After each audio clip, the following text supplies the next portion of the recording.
My name is Brandy Rupp, and I would like to discuss with you what we saw on our way and after arrival at our designated community.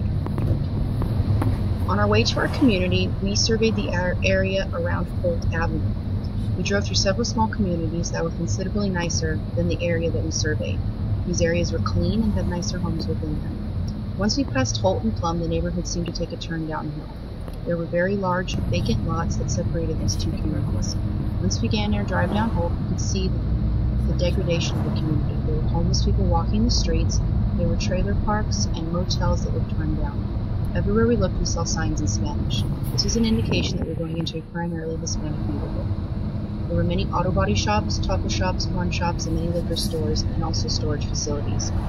I'd be scared to live in this community. We stopped at one small liquor store to check the prices, and the vehicle was quickly approached by what I can only surmise to be someone trying to sell drugs. He had his shirt off and was covered in tattoos. He watched us as we went into the store.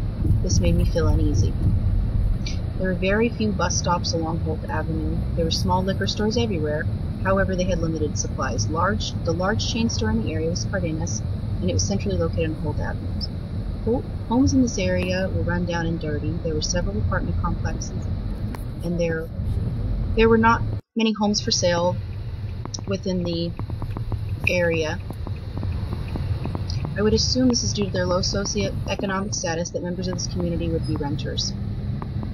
This area seemed to be very impoverished. 3 blocks south of Holt, there was a rather large park and community center.